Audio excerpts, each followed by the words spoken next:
Selamat pagi, perkenalkan nama saya Fani Febrianti. Saya akan membahas tugas belajar di luar kelas hari ke-11, yaitu kurikulum baca kedua.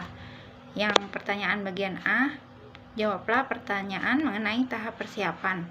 Berikut ini. Yang pertama, apa pengertian tahap persiapan? Tahap persiapan adalah tahap di mana motivator hanya memperdengarkan bunyi huruf, kata, dan kalimat secara lisan tanpa memperlihatkan bentuk atau simbol hurufnya. Yang kedua, apa pengertian dari huruf verbal? Menurut KBBI, verbal itu artinya bersifat lisan. Huruf verbal adalah huruf yang dibunyikan dengan cara diucapkan dan diperdengarkan tanpa memperlihatkan simbol atau bentuk hurufnya.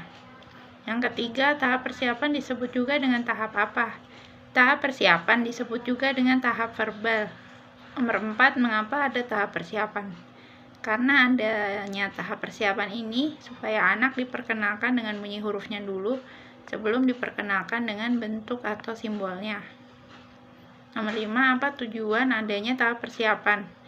Tujuan tahap persiapan itu adalah agar anak senang bermain dengan huruf verbal yang berdampak pada anak sehingga anak semakin mampu sebelum anak diperkenalkan dengan simbol hurufnya. Nomor 6, materi apa yang termasuk dalam tahap persiapan? Materi yang termasuk dalam tahap persiapan adalah verbal huruf, yaitu HV AIU EO, HV BDG KMPSY, HV BDG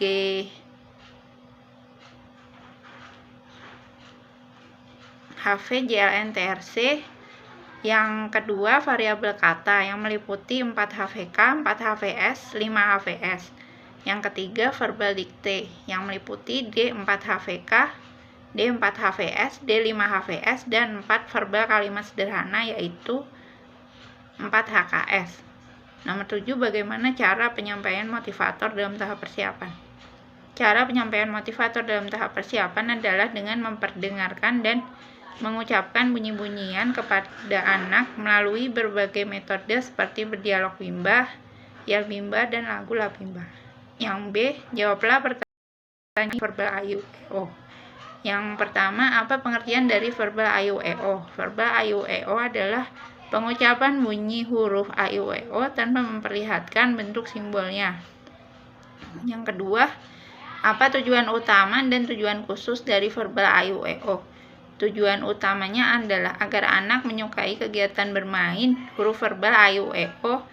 Tujuan khususnya agar anak terampil dalam mengucapkan bunyi huruf AIU EO. Yang ketiga, bagaimana cara motivator memperkenalkan verbal AIU EO? Caranya yaitu dengan yel bimba, berdialog, bernyanyi, mendongeng, dan permainan. Tahapannya yaitu yang pertama, motivator mencontohkan terlebih dahulu dengan cara mengucapkan huruf AIU EO secara perlahan-lahan dan berulang melalui yel bimba dan dengan cara yang menyenangkan. Motivator kemudian mengajak anak untuk menirukan pengucapan huruf AIU EO secara perlahan dan berulang-ulang melalui yel bimba dengan cara yang menyenangkan. Yang selanjutnya, jawablah pertanyaan mengenai verbal BDG KMPSY. Yang nomor 1, apa pengertian dari verbal BDG KMPSY? Verbal BDG KMPSY adalah pengucapan bunyi huruf verbal BDG KMPSY tanpa memperlihatkan bentuk simbolnya. Yang kedua, apa tujuan utama dan tujuan khusus verbal BDG KMPSY? Tujuan utamanya adalah anak menyukai bermain huruf verbal BDG KMPSY, dan tujuan khususnya adalah agar anak terampil menggunakan huruf verbal BDG KMPSY dengan benar. Yang nomor 3, bagaimana cara motivator mengenalkan verbal BDG KMPSY? Yaitu motivator mencontohkan dulu cara mengucapkan huruf verbal BDG KMPSY secara perlahan-lahan dan berulang-ulang, bisa melalui yel-yel bimba dan dengan cara bernyanyi atau dengan cara yang menyenangkan.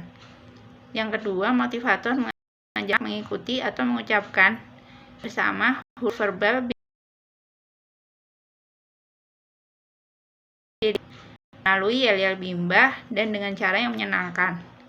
Yang pertanyaan D, jawablah pertanyaan mengenai verbal JLN TRC berikut ini. Yang pertama, apa pengertian dari verbal JLN TRC? Yaitu penyampaian bunyi huruf verbal JLN TRC tanpa memperlihatkan bentuk simbolnya. Yang kedua, apa tujuan utama dan tujuan khusus verbal JLN TRC? Tujuan umumnya adalah agar anak menyukai bermain huruf verbal JLN TRC, dan tujuan khususnya agar anak terampil mengucapkan huruf verbal JLN TRC. Yang ketiga, bagaimana cara motivator mengenalkan verbal JLN TRC? Caranya yaitu mencontohkan terlebih dahulu cara mengucapkan huruf verbal JLN TRC secara perlahan-lahan dan berulang-ulang. Bisa melalui yel bimbah dengan cara bermain nyanyi, mengajak anak mengucapkan JLN TRC dengan perlahan dan berulang dengan cara yang menyenangkan. Sekian jawaban dari saya mengenai kurikulum baca kedua. Terima kasih.